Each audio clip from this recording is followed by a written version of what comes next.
Située à 42 minutes du début, la troisième scène de Kairat dans une salle de cinéma est très courte.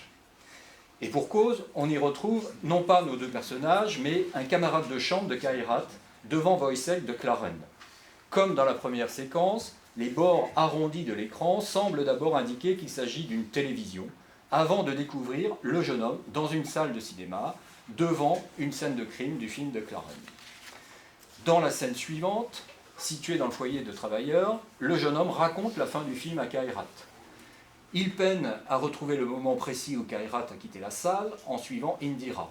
Puis, c'est la révélation de la fin, en deux temps, avec un plan en légère plongée sur Kairat, puis avec un plan d'ensemble de la chambre qui s'en vient clore la scène. J'en viens à Cardiogramma, le second long métrage de Mirbaev, réalisé en 1995, le premier en couleur.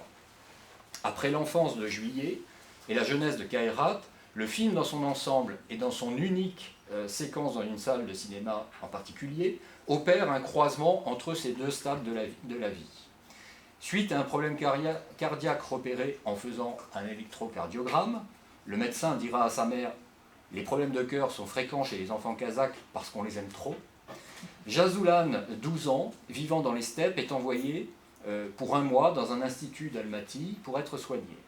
Ne parlant pas le russe, il est vite marginalisé et passe beaucoup de temps à observer une jeune infirmière, notamment via un trou creusé entre les douches des garçons et celles des filles. Au mi-temps du film de 76 minutes, une scène de projection d'un film dans la salle de spectacle de l'Institut fait l'objet d'un jeu de regard en triangle que je vais là aussi restituer chronologiquement à grand renfort de capture d'écran. Jazoulan, comme plusieurs des jeunes patients dont il s'isole, est arrivé en avance à la séance et il établit un contact visuel avec l'infirmière dès que celle-ci s'installe. Le film peut alors démarrer. Il s'agit d'un film tadjik d'Abdullah Karzakbayev, My Name is Koza, réalisé en 1963, et c'est cette fois ma collègue Marion Polirstock que je remercie pour l'identification. Film en couleur, ici restitué en noir et blanc, alors que Cardiogramma est en couleur. En fait, la scène du film tadjik est située à 24 minutes du début. Elle montre alors un petit voyeur en action auquel Jazoulan pourrait bien s'identifier. Ce dernier porte en effet très vite son attention sur l'infirmière, dédoublant alors ce qui se passe à l'écran. Mais son regard à elle se porte sur un médecin plus âgé qui vient d'entrer dans la salle et qui semble sentir ce regard puisqu'il amorce un regard vers l'arrière, là où elle se trouve. Jazoulan a beau chercher et trouver le regard de l'infirmière, une fois le médecin ressorti de la salle où il ne fait que passer, comme exclu du jeu, il se reconcentre sur le film qui réapparaît avec 3 plans situés à la toute fin du film, à la 84e minute d'un film de 85 minutes. On voit donc que si Mirbaev applique une continuité temporelle à sa scène, c'est au prix d'une ellipse temporelle d'1 heure. Et pendant ce temps-là, les jeux de coudes séducteurs se jouent avec d'autres patients. Dans sa critique du film, Bernard Benoliel avance que Jazoulan fait la découverte d'une figure inédite, le triangle, dont il est toujours le pôle regardant et exclu par les deux autres. Et il ne tarde pas à l'appliquer à la séquence que je viens de commenter en écrivant « Le triangle, c'est la découverte du social et pour Jazoulan, celle de sa place dans ce jeu qu'il trouve d'instinct, qu'il épie, comme on l'a vu, 2 jeunes femmes sous la douche ou capture le regard qu'échangent 2 adultes dans une salle de cinéma. Il est d'emblée et toujours l'intrus qui se sert de son regard comme d'un pied de biche. Comme le pickpocket de Bresson, Jazoulan est un voleur de réel. À la fin du film, Jazoulan fuit l'institut où il se trouve en se cachant à l'arrière d'une camionnette d'un livreur de bobines de film. Il est tellement bien caché qu'on ne voit rien dans ma capture d'écran. Mais je vous prie de le croire, caché derrière des piles de bobines, il jette un ultime regard à l'extérieur avant d'être plongé dans l'obscurité totale, quand le livreur ferme la porte. Benoliel clôt son texte sur cette scène finale en avançant ceci: désormais c'est clair, il sera spectateur ou cinéaste. Alors, puisque le film suivant, sans doute le plus bressonien des films de Mirbaev, de par notamment sa composition dramatique reposant sur un engrenage, Tueur à gages, 1998, ne comporte aucune séquence de cinéma et ne relève pas de la réflexivité, tentons une conclusion provisoire concernant la présence du cinéma dans les 3 premiers titres évoqués, Juillet, Kairat, Cardiogramma. Pour reprendre le titre de la journée d'études, cette présence ne participerait-elle pas d'une forme d'irrévérence envers le cinéma? On y a en effet vu des personnages spectateurs se rendant au cinéma par désœuvrement, passant leur temps à détourner leur regard de l'écran ou bien à jouer du coude, mangeant une pomme ou bien des bonbons, quittant la salle avant la fin des projections, ne faisant pas grand cas des films partiellement découverts.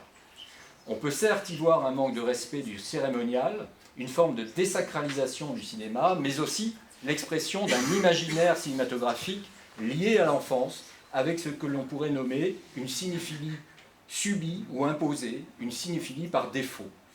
L'expression d'une cinéphilie, disons active et revendiquée, se manifestera beaucoup plus tard chez Omir Baef, dans une série de films courts à vocation pédagogique, dont l'un, intitulé Révérence, s'ouvre sur une citation de Fellini, revendiquant ses emprunts à Jean Vigo.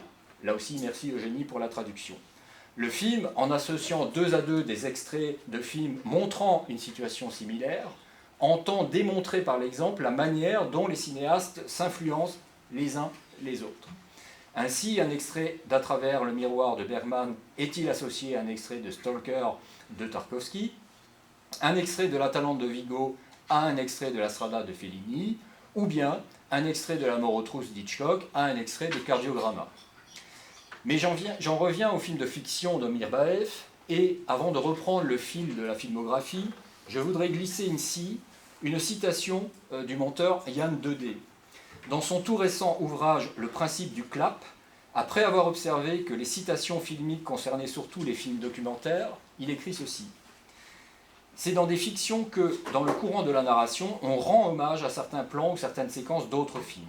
Ces extraits de films antiques, insérés chez leurs gourmands descendants, sont à première vue comme des épisodes étrangers à la narration première. Mais à les regarder de plus près, on les voit jouer des coudes pour faire fleurir un sens neuf, né du persistant ancien qui éclaire l'éphémère aujourd'hui, d'une moquerie distanciée. À l'inverse de la logique, le passé regarde le présent. Alors si je tente d'appliquer ces quelques phrases au film d'Omir Baef abordé jusqu'ici, outre qu'il y ait question de coudes, de regard et d'une moquerie qui pourrait bien nous tenir lieu d'irrévérence, je dirais qu'elle m'incite à évoquer un jeu de résonance. Un jeu de résonance qui passe pour l'essentiel par un effet de contamination d'univers et d'imaginaire initialement disparates. Et c'est effectivement une question de temps, car oui, le passé, même récent quand il n'y a que 2 ans d'écart entre la réalisation du film de Sokourov cité et celle du film d'Omir Baef, le passé regarde le présent. Mais c'est aussi une question d'espace, car l'étranger lointain ou proche, Allemagne, Inde, Ouzbékistan, où Sokourov a installé son Emma Bovary, et Tadjikistan, eh bien, l'étranger regarde le Kazakhstan. Le cinéma permet en tout cas à Omir Baef de déployer ces jeux de regard, au point d'inscrire, comme le suggère Ben Noliel, le devenir du jeune personnage de Cardiogramma sous le statut de spectateur ou de cinéaste. Alors pour mesurer la révérence ou l'irrévérence envers le cinéma, il nous faut maintenant aborder la pièce maîtresse qui est La Route.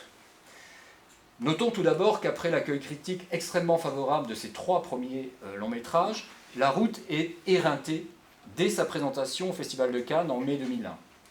Et les attaques portent précisément sur la dimension réflexive du film. Je ne prends pas le temps de les démontrer ici, je le ferai dans le texte des actes de la journée, avec des extraits des critiques de Libération et du Monde. Pour une critique plus élogieuse, je renvoie à celle de Jean-Sébastien Chauvin dans Les Cahiers du cinéma, qui part de l'hypothèse très intéressante, notamment dans la perspective qui est la mienne ici, selon laquelle, je cite, « Ce qui est beau ici, c'est la façon de confondre dans un même mouvement la remontée vers les origines du cinéma moderne et les souvenirs d'enfance. Omir Baef montre comment, au-delà de l'aspect théorique de son sujet, l'éveil du cinéma moderne est, comme le temps de l'enfance, une affaire de sensation, de durée, moins une question de récit, d'intelligibilité des choses que de scène, d'immersion dans un bain atmosphérique, secret et diffus. » Mais globalement, le tournant réflexif auquel se livre ici Omir Baef est assez mal perçu. il faut dire que La Route est précisément située après 4 scénarios originaux et avant la libre adaptation de 2 œuvres majeures de la littérature russe de la seconde moitié du XIXe, Anna Karénine dans Chouga et Crime et Châtiment dans L'Étudiant. Tout se passe comme si le cinéaste avait besoin d'exposer, de représenter, d'exprimer ses angoisses de cinéaste avant de passer à autre chose.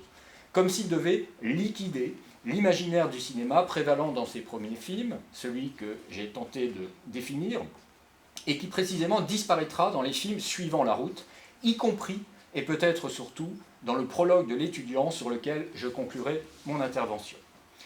C'est précisément en des termes liés à des angoisses de cinéaste qu'il répond quand 2 critiques de positif l'interrogent sur la dimension autobiographique de La Route. Bien sûr, le contenu du film est très proche, dit-il, mais les événements que je montre ne me concernent pas directement. Ma mère est encore vivante. Quand je dis le contenu, je veux surtout parler de mes doutes et de mes craintes face à la responsabilité de la création. Et tout ce qui concerne le bon accueil des films, les récompenses, l'avis de la critique, quelle importance cela a-t-il vraiment? Dans ce film dédié au cinéaste kazakh, Amir, un réalisateur interprété par le cinéaste tadjik Jamshed Usmonov, apprend que sa mère est mourante et prend immédiatement la route pour la rejoindre dans un village lointain. Au cours de cette route, rêves, rêveries, fantasmes ou bien simples flashbacks surgissent de manière incontrôlée et désordonnée pour mettre en lumière les tourments animant le personnage.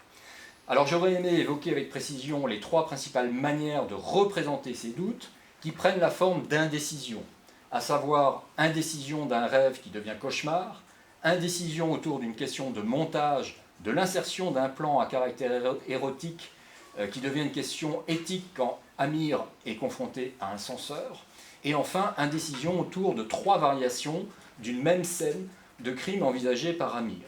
Faute de temps, j'ai élagué, je me contenterai d'évoquer ici seulement la première de ces 3 manières.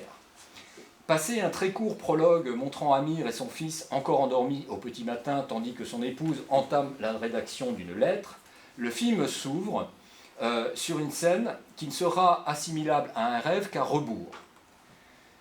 Une séance de cinéma se prépare avant que la directrice de la salle ne vienne présenter Amir